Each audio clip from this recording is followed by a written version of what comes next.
Just Imagine, a new podcast series by Imagine Theatre. Hello again, how are you? My name is Martin Ballard and welcome to the 5th episode of this series of podcasts from Imagine Theatre, one of the UK's biggest producer of pantomime and children's theatre.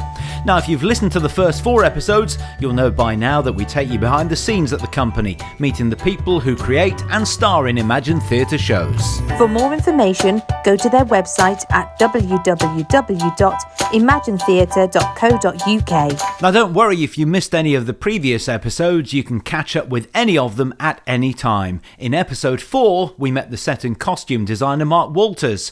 In this episode, I've been joined by the singer and actress, winner of the 10th series of X Factor, and my panto buddy for the last 4 seasons, Sam Bailey. How are you, Sam? Hey, morning. So, first of all, what have you been up to? How have you kept yourself busy, given that we're not able to do a great deal? Do you know what? It's been really, really strange because my life has just consisted of being a bit like a Groundhog Day. I don't think I've ever had that many baths in my life in the last year, just to pass the time for an hour. I'm getting into a routine now, and going out of the house for longer than like an hour at a time, it's a bit nerve-wracking. It just feels really strange. It's been a long old year, I have to say. Yeah, and of course, you've got homeschooling and other things to consider as well. We'll talk about that a little bit later on. I might warn you, by the way, that at any point during this podcast, Miley might run in asking for some help and the dogs might start barking. And we have a tumble dryer that's going off on its own, so I don't know if you can hear that. All right, tell us a bit about your formative years, Sam, because I think it was clear from a very early age you had a definite talent, and X Factor was one thing, but you were winning talent competitions as a kid as well, weren't you? Yeah, I won quite a few. One of the biggest ones I won was at the Frog and Nightgown on the Old Kent Road, which I believe isn't there anymore. It was £1,000, the prize money, and I was 18, so that was 25 years ago, and that was a lot of money back then. And I used to have a Barclays bank account, and I remember getting the bus up to Sidcup High Street every day to just go to the cash point outside and just look at the zeros on the screen. I remember that. I mean, I couldn't get the money because it was like it took a week for it to clear. So I was like up there every day just looking, has it cleared yet? Because it's not like it is now where you can look on your phone. And I just remember vividly thinking I was rich because I had £1,000 in my bank account, which my brothers said that they had to have a cut of.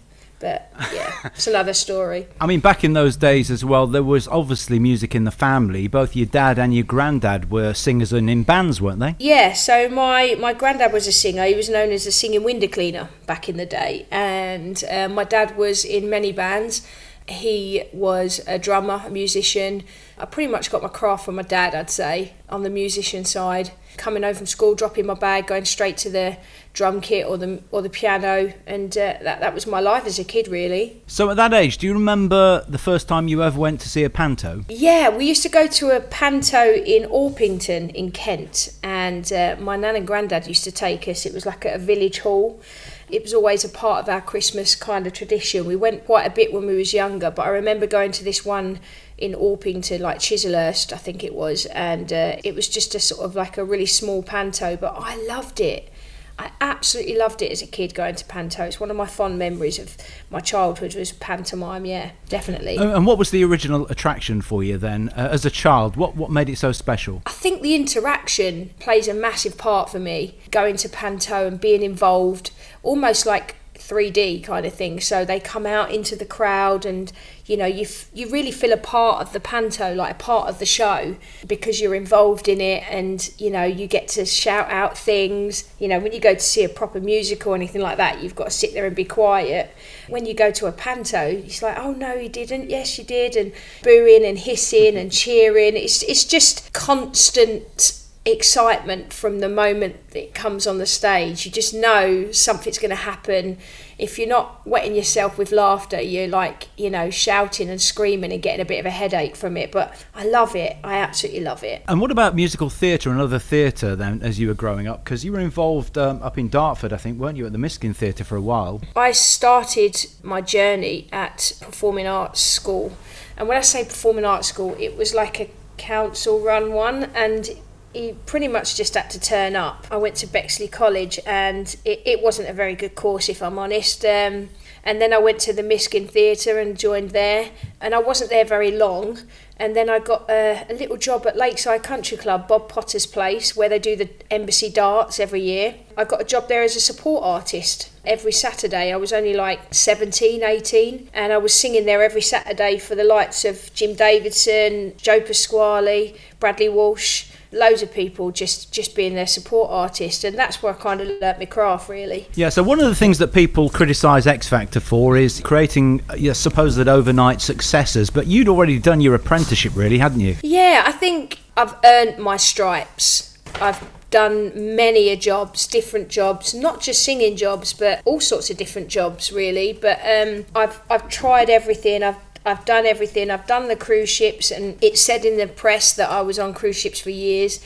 I was on the cruise ships for 2 years back in 1999, and not even 2 years, and I loved it. But if I hadn't have left when I left, I'd probably still be doing it now, and I wouldn't have the life I've got now, because it does get quite addictive to wake up looking out of a porthole in a Caribbean country every single day is just stunning. But I'm never one to stick at one thing. I like to add strings to my bow, so there were so many things that I wanted to do. Thankfully, I left when I left and got to do loads of different things. And over the years, you've done lots of things within the entertainment industry, but you've done a lot of other things outside as well. And X Factor played on the fact that you worked at Gartree, but you've also, you've played football at the highest level, and you're one of those people, you can turn your hand to anything and take it to the best possible level, aren't you? Well, I just like to, like I said, adding strings to my bow and trying myself at different things and testing myself. That was Miley going out, by the way. She just came in, sneaked in. I think she's gone to the fridge because she knows that I can't tell her off because I'm in the middle of a call.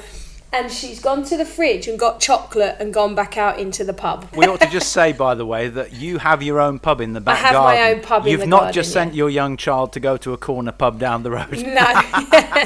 No, we built it during lockdown, so yeah. That was something great that come out of lockdown, is our little pub in the garden. Tell us a bit about the football then, because we've spoken about this quite a lot. You're a massive Leicester City fan, but again, you played for a number of clubs, didn't you? Yeah, so I started playing football when I was 12, 13, probably 14. I was playing for a couple of youth clubs, and there was a boys' football team. I had long hair down to my bum. I wanted to play, and they said, Sam, the only way you can play for us is if you cut all your hair off. So I went home and cut all my hair off and had curtains, the old 90s curtains for a few years, and played for a boys' team as a ringer, as you call it. I was a boy because my name was Sam, no one really knew. Played for them for a little bit, then I got found out and then I ended up trialling for Millwall and got in, started playing for Millwall, then went on to Charlton, QPR, Crystal Palace, West Ham, London Women, and then I left it for a bit, and then when I moved up to Leicester I was like, I really want to start playing football again, so I went to Leicester City Ladies and I played for them for a bit. So this was before Leicester Women came about, so Leicester City Ladies was the team that was affiliated with Leicester City, and then Leicester Women started and they became affiliated, but that was after I'd left. So I've supported Leicester ever since I moved to Leicester in 2000, and I still like to get my boots on every now and again for celebrity matches, so it's all good. So talk us through Christmas 2013, because that changed your life. The whole X Factor journey is the key word that people keep talking about, but it wasn't just about winning that, it was a Christmas #1. Some of the biggest artists in this country and the world have never had a Christmas #1. That whole experience must have been just incredible. I think I was more excited about having my own mug that said official charts #1. I was really excited about that. I don't get out much, but I've got some really, really good memories of that show, and I know that there's lots of stuff going on at the moment about Psycho and the X Factor and the management companies and stuff. And not that I'm sticking up for anyone, but I had a really good experience on that show. It was tough. You didn't get to see your family, and they were more interested in the artist than they was anything else. But, I had the best time on that show. I met some fabulous people, and I'm not just talking contestants, I'm talking crew, people that work behind the scenes, stage managers, makeup artists, all these people that I have the utmost appreciation for, and I'm still friends with some of them now. I think because I was a bit older, I kind of soaked it all up a bit more wisely than some of the younger ones did. And I've done what I set out to do, and that was to get a nice big extension on my house and all these things that I wanted but couldn't afford before I went on the show. So you mentioned the friends. Sharon Osbourne, I think, is one of the ones that you kept in touch with, but there are so many of them, and you must come across people on the X Factor that you've met along the way while you're working today, even in Panto, for instance. There's quite a few people. I mean, that's definitely a stepping stone in the right direction when you come off of a show like that. You get to do Panto, and I've wanted to do Panto for many, many years. And, you do come across other people that are doing Panto that was on the X Factor, and it's so nice to see because it's something I look forward to. I genuinely looked forward to. The first time I did Panto was at Aylesbury with the wonderful Andy Collins, and to go on and still be doing it now is something that's just amazing, and I love that. And I'm gutted I didn't get to do it last Christmas, but it's something that is I reckon I'm still going to be doing for the next 20 odd years, 20, 30 odd years. Well, let's talk about that problem that was caused by COVID-19, because it's devastated so many people's lives in so many different ways. More than 12 months of nothing now. And I know you've done everything you can, and you have worked as much as you possibly can, but all your plans, everything that you were planning to do, Panto being one of those, just literally stopped. There's a lot of people out there that I know of that have lost houses, that have been evicted, that have literally got nothing left, and they rely on Panto. It's just put a massive, massive spanner in the works, but obviously we've all had to comply with the rules, and to be honest, it's kind of been a little bit of a blessing in disguise, because it's kind of made me stop and appreciate what I've got. And I think a lot of people would say the same, appreciating your kids, spending time with them, and actually stopping and having a rest, because I do go at 100 miles an hour, as you probably know anyway. So it's been nice to appreciate what I've got and sit down. And I'm a spender, so I now know that I don't have to spend so much money, so it's kind of made me appreciate not having to spend loads of money all the time, and going out and going, right, we need this, and we've got to go here, and we've got to go to this. And because we've all kind of budgeted, I now know how much money I can live on every month, and it's way less than what I was living on before. So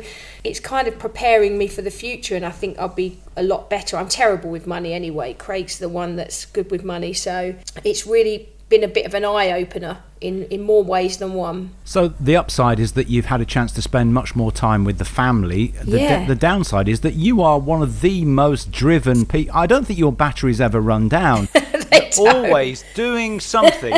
When you're doing one thing, you're doing 3 other things at the same time. So what sort of shock has that been to you, to not be able to do hardly anything? I've slept a lot, Martin. I've had afternoon nanny naps like you wouldn't believe, and it's been so nice. But at the same time, that horrible feeling in your stomach where you're supposed to be somewhere but you're not quite sure, and you go, I'm supposed to be here somewhere today, I'm supposed to be doing something, and you feel really on edge because you feel like you're supposed to be somewhere, and then when you look at your calendar, you're not, and you go, oh, I'll go back to bed then. It's really a real strange feeling. I had to go to Manchester a couple of weeks ago for some filming, and I got up there and I felt really anxious and out of sorts because I was so far away from home, and it just didn't feel right to me. So I know that there's going to be a lot of people out there that are so conditioned to being indoors, it's going to be a real struggle for them to get back out again. There's going to be people suffering from agoraphobia. I generally do feel that there's going to be a few issues with people when they go back out again. They're just going to feel like they need to go home because that's a safe place. I definitely felt like that. So if I felt like that, then I know there's going to be lots more people that do feel like that. I don't know what's going to happen with the industry of people going away and stuff like that, because I generally felt more comfortable when I was at home. and I couldn't wait to get home. It was really bizarre. But I'm looking forward to getting back out there and doing it, Martin. You know what I'm like, and getting back out on the road. I'm quite lucky that I've been doing lives every single week, from my lovely loft. I've probably done over 70 now, every single week on Facebook, just so that I'm singing. Because there's so many people that haven't even done that. So when they go out to sing again, their voices are going to need a bit of a warm-up. So yeah, you're absolutely right. I think as well that if you look back a year, I mean, hopefully we're going to be coming out of this soon. We're keeping our fingers crossed anyway. But a year ago, this was a novelty, wasn't it? We were doing weekly panto quizzes on Zoom. Everybody was zooming out with everything. But now that novelty's worn off, hasn't it? Yeah, we was doing the cast of the show that we was in, Aladdin. We was all getting together, and I had all these different bingo nights and quizzes with all different groups of people. I had fat friends, we did quizzes with them, and it was like, oh, I'm all quizzed out. But I did get to learn some really interesting facts, so... Yeah, I remember, actually, because we were doing so many different quizzes everybody was doing. We'd actually do a panto quiz, and you'd get loads of questions right, and we'd say, how the hell did you know that? And you said, well, they came up in a quiz last week. Yeah, because I've literally... In fact, still on my chalkboard, I've got my Monday, Tuesday, Wednesday, Thursday, Friday, and it says Little Dreams Foundation, Zoom, then a quiz... And then Wednesday, Facebook Live in the Loft. Thursday, bingo. Friday, Little Dreams Foundation. Then a quiz at 7 with Aladdin. And this is still up on my board in my kitchen. It was just really, really busy. Full of quizzes, full of Zooms, full of people chatting. And if you look back, it's been a year. It's absolutely crazy. Now, one thing you mentioned when we were talking a moment ago was Fat Friends, and you did Vampire Rocks as well, in terms of musical theatre as well. And that was something that you've probably done before, but maybe not at that sort of level. And that was a fantastic opportunity to expand into other areas, wasn't it? Yeah, so obviously comedy acting, doing Fat Friends. I made some of the closest friends ever on that show. Obviously, apart from you, Martin, obviously. But, Kevin Kennedy is one of my closest friends. I know I can call him up anytime with any problems or any advice that I need. He's just absolutely brilliant. And the cast on that show was just insane. And I learnt so much from Kay Mellor. And, the cast, Jodie Prenger was like a mentor to me. She was just insane.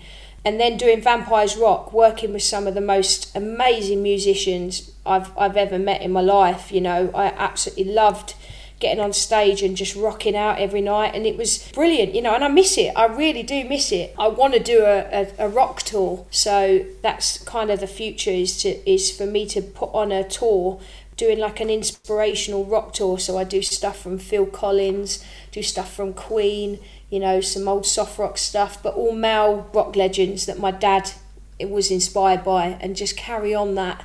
That's kind of a plan that is kind of in the making at the moment. Do a bit of Fleetwood Mac and, the Eagles, and just rock out on stage, get behind the drum kit kind of thing. So yeah, well, you surprised a few people on your tour, didn't you? Because you played guitar and then you played drums. And also, I think people talk about you and your fabulous belt of your voice, but you can sing absolutely anything. And that must be a joy, because you can put anything into a concert. Yeah, so when I do a show, I'll do a bit of musical theatre, then I'll do a bit of rock, then I'll do a bit of pop, and then I'll change my voice for all different things.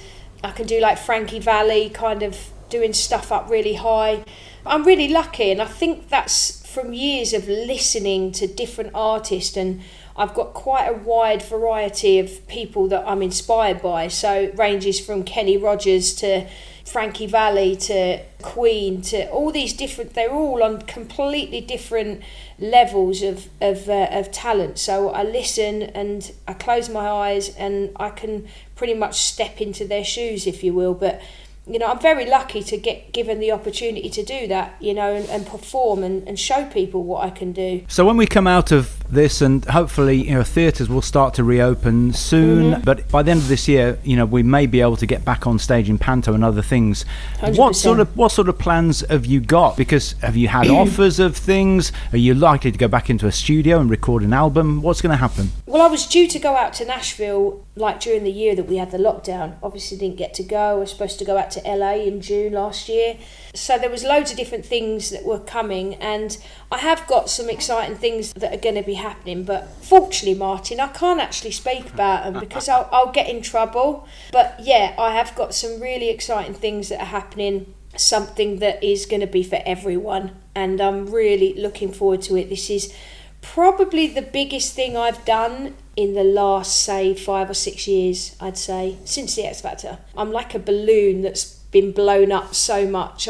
I'm ready to burst and tell the world, but I can't. And I have to say, I really feel for everybody in the industry, and especially the panto industry, because I know how hard they work all year round, especially Imagine Theatre, and I know the guys at Imagine, and I know that how difficult it's been for them and how much it's broke their heart that they haven't been able to get anything out. And I'm so proud to work for such an amazing company, and I have to say, for the last 3 or 4 years, it's just been the most amazing time doing panto, and I'm forever grateful for the guys for giving me the opportunity, because I remember at the beginning of panto, the first couple of years I was a fairy, and I'd come on and I'd wave my wand and I'd go off again and I'd see you guys all having the fun running around on stage, and I said, please can I have a comedy role, please can I do something different? And for the last 2 years I've had a comedy role, and you know, I got a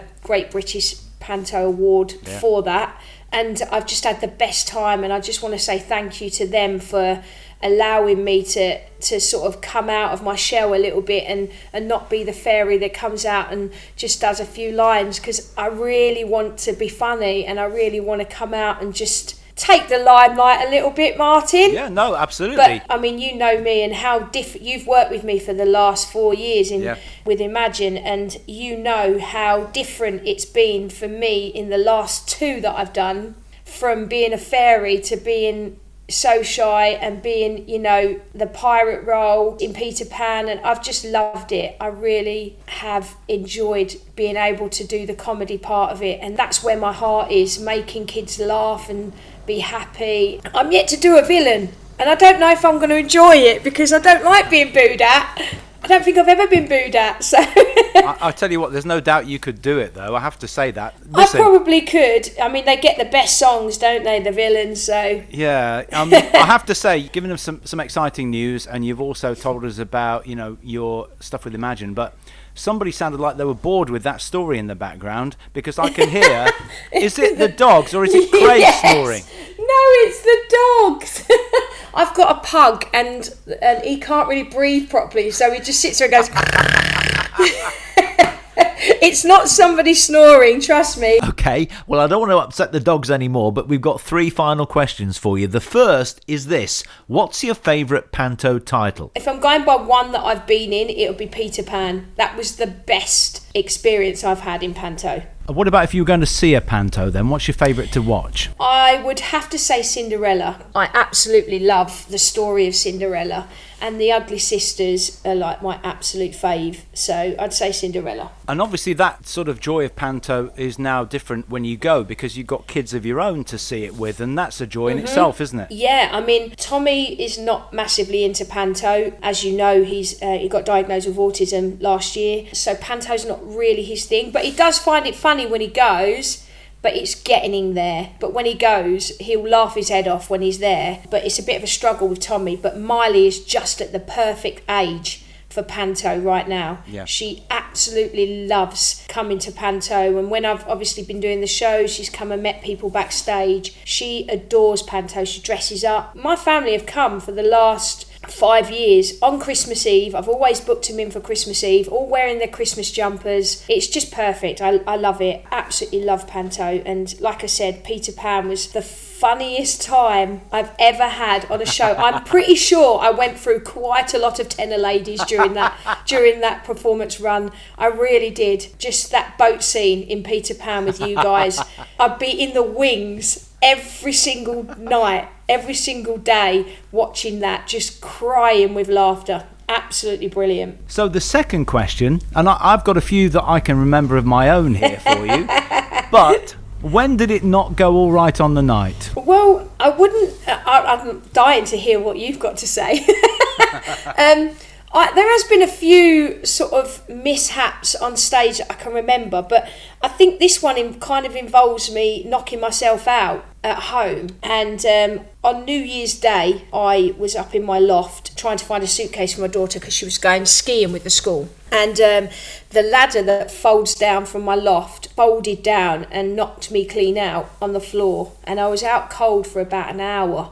Ambulances turned up, even the army turned up, and I even actually full on weed myself whilst I was knocked out, which was really delightful because there was some hot army men upstairs whilst I was there, so I had the best time ever. And I went to hospital in an ambulance. I could hear people saying, "Oh, that's Sam Bailey, that's Sam," and I was really panicking that people would get word that I was in hospital and I was on one of these neck brace things before actually telling my mum and telling my family.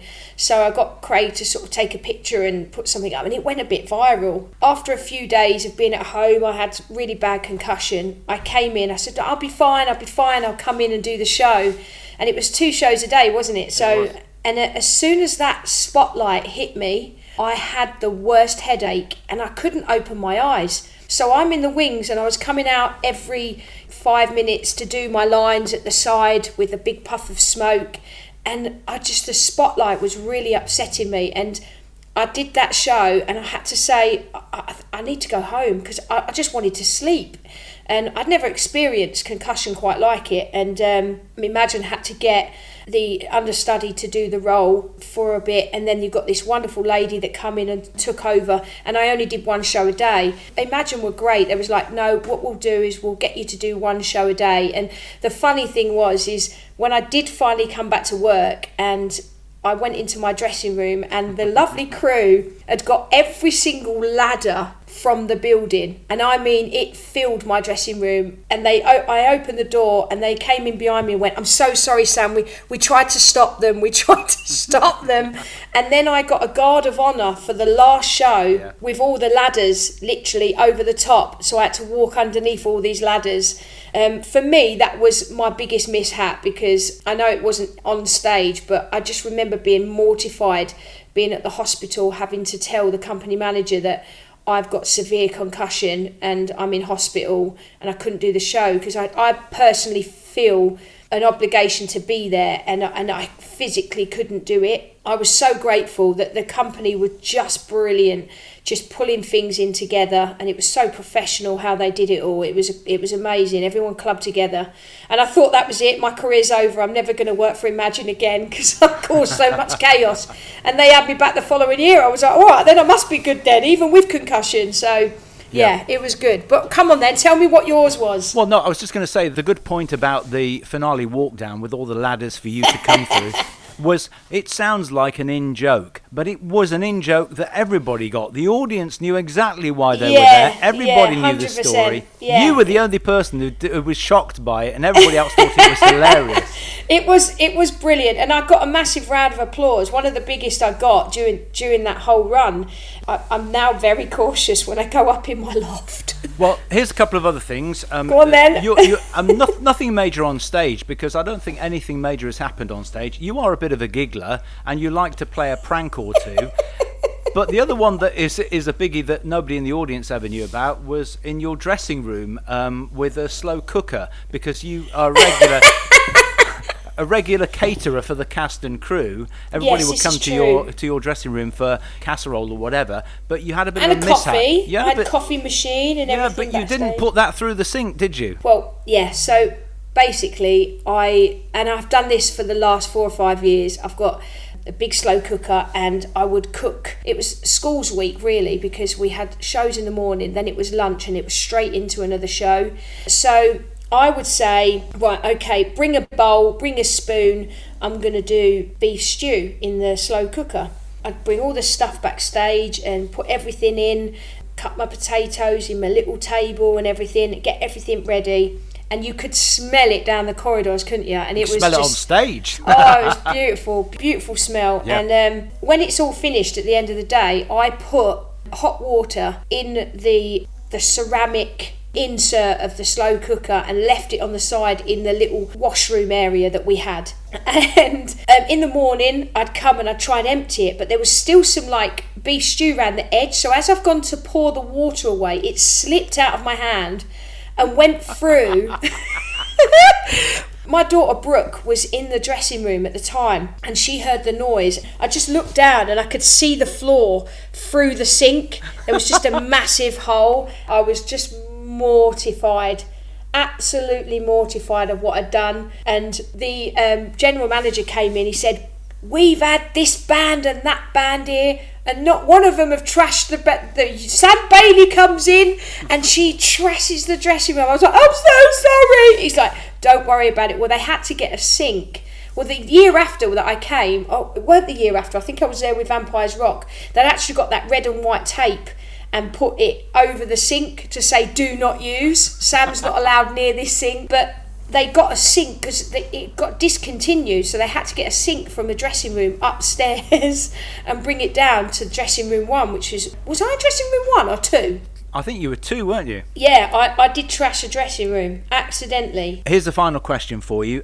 We've talked about you going to see Panto. We've talked about you being in Panto. We haven't mentioned the fact that Panto brought you and Brooke together on stage for the first time. Yes. But why is Panto so special for you? Panto is special to me because it symbolises family. It really does. There's something in it for absolutely everyone. The double entendres that kids don't quite understand, or the funny bits that the kids can get involved in. And it's probably the only time that we as people on stage get to see families and parents let go a little bit, getting involved in, water fights. I mean, I'd go out into the audience with one of those big massive water pistols and you'd see parents pick up their kids and use them as shields when you've got the water pistol. And so I'd always pinpoint that particular person and I'd get the kid and I'd give them the gun and get them to squirt their parents. It's probably the only time they're never going to get told off because they're in a room full of people.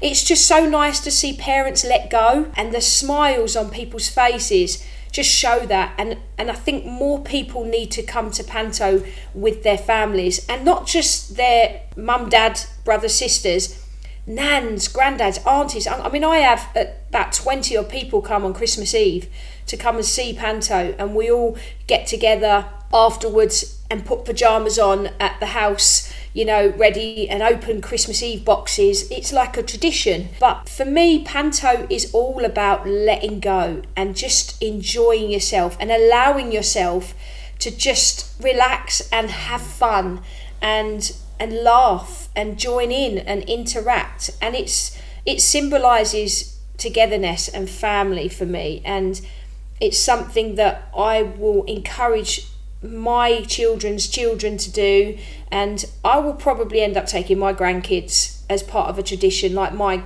grandparents did to me, because I just think that Panto is something that's been going on for generations and we need to keep that going. When you talk to people from other countries like America and they go, "What's Panto?" and you're like, you wouldn't understand. It's our thing. It's amazing, and I just, you want to tell the world all about it. Christmas is my favourite time of the year anyway, but when we get to November the 29th and we start those rehearsals, and it's just brilliant. I love it, and I've really missed it. I really have, and I can't wait to get back at it. Yeah, we all have, so let's hope it's back this year. 100%. I don't want to keep you any longer because obviously Buster's snoring and Miley wants some more chocolate, and your tumble dryer needs emptying and so on. So it does. I've got beans on toast half eaten on the side. Brother's just rang me. Yeah, I thought it was your phone ringing. My phone was vibrating. I've got it on silent, but it was vibrating. My brother's just rang me, so. Well, listen, Sam, thanks so much for talking to us. Great to catch up with you and hope to see you soon. Honestly, it's been an absolute pleasure, honestly. And for anybody out there that's listening to this, we will get back at it soon. We really will. And all will be revealed as to what I'm going to be up to. But I can't say anything just yet, but it's going to be exciting. Brilliant. Sam, thank you once again. Next time, I'm going to be chatting to the award award-winning theatre producer, arts advocate and chief executive at the Eden Court Arts Complex in Inverness, James Mackenzie Blackman. Again, don't forget you can still listen to any of the previous podcasts, so make sure you subscribe through your favourite podcast app. But for now, that's it from me, Martin Ballard. Make sure you join me next time for episode 6 of Just Imagine, the podcast series from Imagine Theatre. Thank you for listening to the latest edition of Just Imagine, the podcast series from Imagine Theatre. And you can find out more by going to www.imaginetheatre.co.uk.